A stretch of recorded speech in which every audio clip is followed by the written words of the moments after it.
Welcome to a new edition of the Neon Jazz Interview Series with Kansas City jazz veteran and talented pianist Joe Cartwright. He has been a pillar of the Kansas City jazz community since he began his studies at UMKC back in 1987. Over the course of our conversation, he talked about being the house pianist at some fine hotels in KC and meeting cats like Billy Joel along the way. He also talks about the KC jazz scene these days in 2015, what he has been up to lately, and much more. Dig it, my friends. First of all, you're always a busy man, but on this April 2015, give me an idea of what's been going on with you lately. Well, I'm right in the middle of I'm rehearsing for a concert that's going to take place on May 9th, and that's really taken the predominance of my time right now. Right on. So let me go ahead and jump in to the alpha of your life in Leavenworth, Kansas. What was it like to grow up there, and was there an environment there that led you to want to get into the piano and jazz? Yeah, I did grow up there, but I never went to high school there. There were several influential people, but mostly my family, my parents and grandparents, who all played the piano, and it just seemed like a natural. So as a kid, did you always want to grow up and get into music, or did you have other dreams?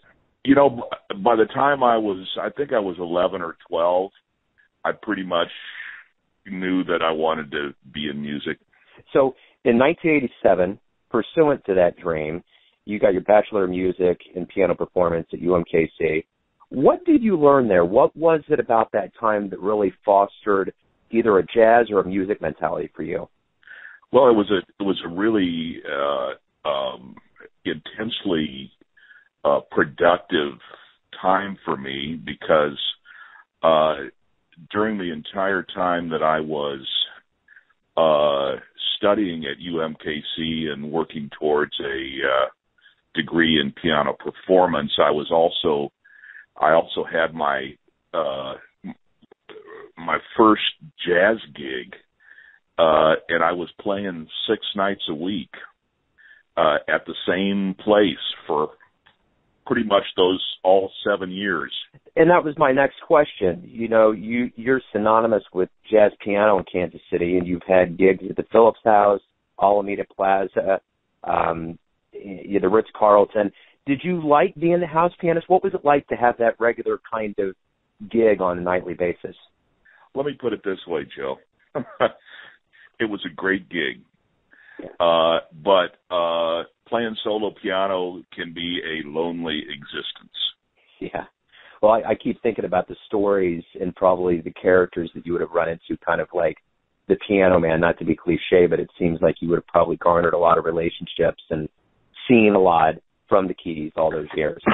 Oh, yeah. Yeah, lots of celebrities, lots of, that during that time, the Ritz and the Fairmont and Alameda was really the place to stay in Kansas City. And so lots of celebrities, lots of touring groups that were performing in town would stay, and a lot of them would come into the lobby lounge and listen to me play, and got to meet a lot of them.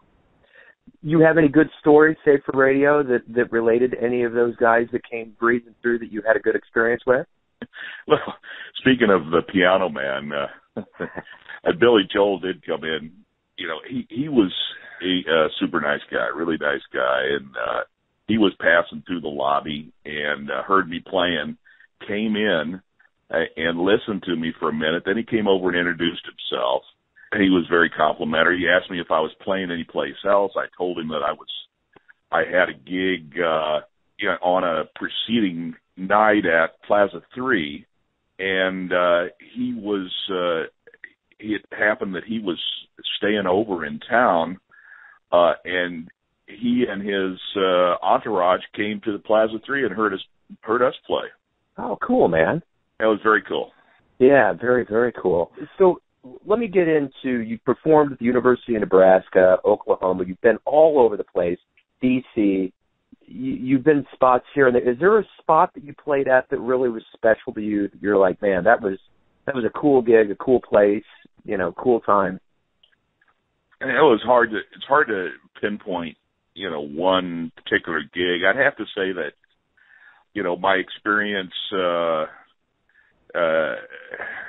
performing at the Kennedy Center was probably, that was a really cool gig. More recently, I did a jazz festival in Asuncion, Paraguay.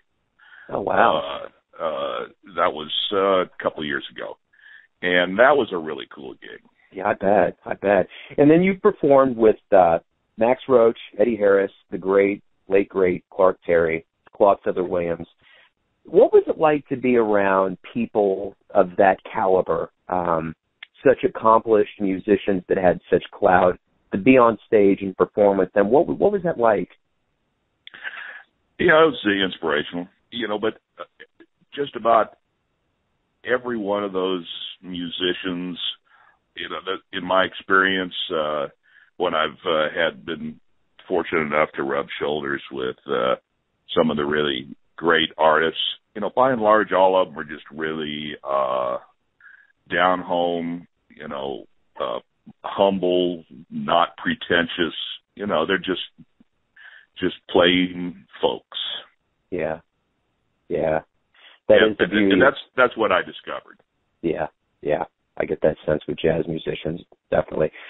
These days in Kansas City, it seems like there's such a great crop of young musicians coming out of UMKC and Bobby Watson's program, and just in general, there's this fervor, almost a renaissance of Kansas City jazz. What's your take on what's going on with Kansas City? And as long as you've been here and you've seen things ebb and flow, what's your thought on 2015 Kansas City jazz? Well, like you mentioned, there certainly is a really good crop of young musicians, and like you said, largely due to Bobby's program at UMKC, and as all these young musicians are working towards finding their own voice in jazz and music. My take is that my hope is that the new musicians, young musicians that are coming up, be respectful of the traditions and history of Kansas City jazz. Let me ask you this. You have been, by Dr. Chuck Berg in Jazz Times Magazine, you were called one of the brightest stars in the Kansas City firmament. What do you think about that? I don't know. I think that, Chuck, I mean, I've lifted that quote and have used it for a while.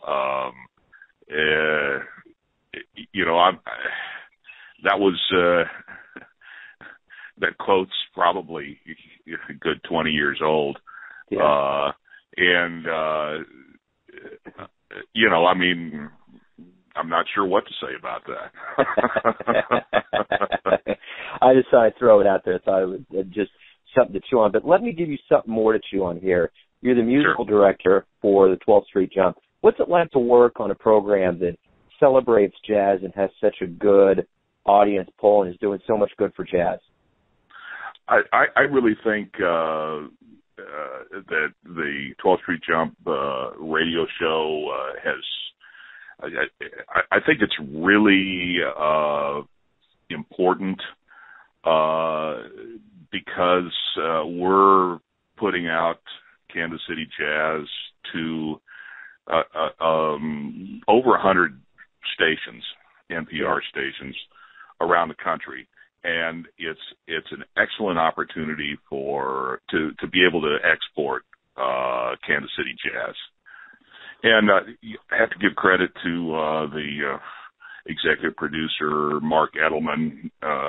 His vision has enabled us to continue producing about 20 new shows a year.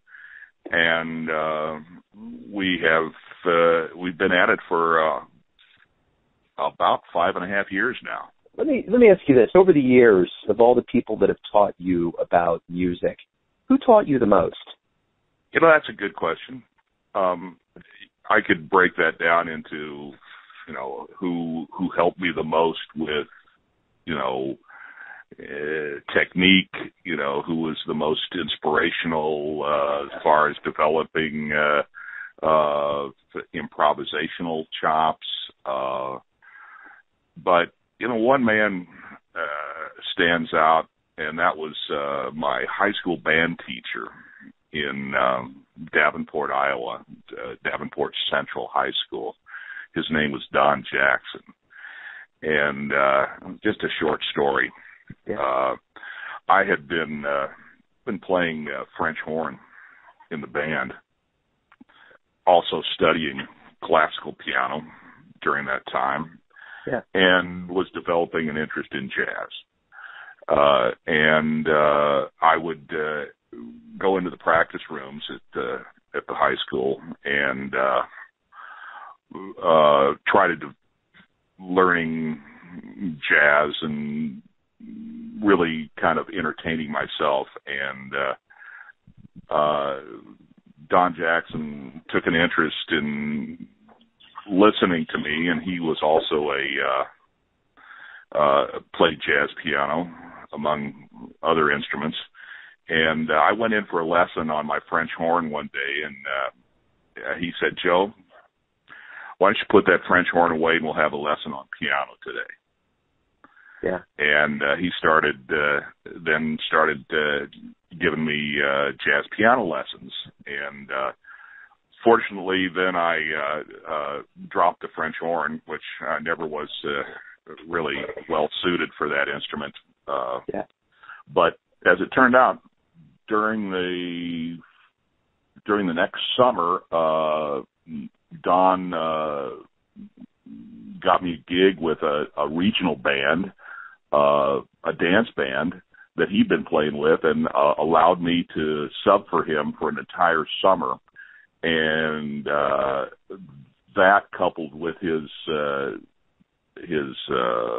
lessons I was taking with him, really kind of propelled my interest in my career. Right on. So who would you consider some of your jazz heroes that you really look up to, love their music? Well, there sure are a lot of them. Jay McShann, Count Basie, Oscar Peterson, Cedar Walton, Chick Corea, Herbie Hancock. There's a few. Yeah, absolutely. And those are all pianists, but there are many others that play different instruments that have been also inspirational to me. Let's say you leave one of your gigs late at night. You got the proverbial Back to the Future Jazz DeLorean. You can punch in any date and go back in time and catch a gig. What would you catch? Probably Count Basie Orchestra. Right on. That would be nice. What's the greatest thing about Kansas City? Probably the friendly Midwest mentality. And that's for you personally. What's the greatest thing about waking up every day? That I can play the piano. My fingers still work. I don't have arthritis or anything like that. And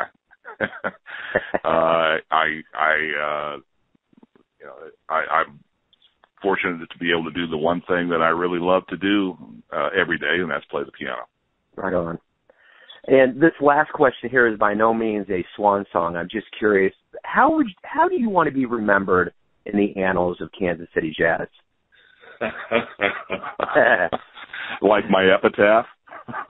Maybe, but not so gory. We don't have we don't want this to be an end note. I just a general kind of, this is how I'd like to be remembered in Kansas City.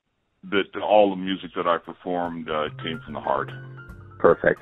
Joe, hey, thank you. It's been a great pleasure to finally meet and speak with you. I appreciate you taking a little time out today. Sure, Joe. My pleasure. Thanks for listening and tuning in to yet another Neon Jazz interview, where we give you a bit of insight into the finest players in New York City, Kansas City, and spots all over America, giving fans all that jazz. And thanks to Joe Cartwright for his time and dedication to the KC Jazz Institution. If you want to hear more interviews, go to Famous Interviews with Joe Domino on the iTunes Store, or you can always visit the neonjazz.blogspot.com for all things neon jazz. Until next time, enjoy the music, my friends.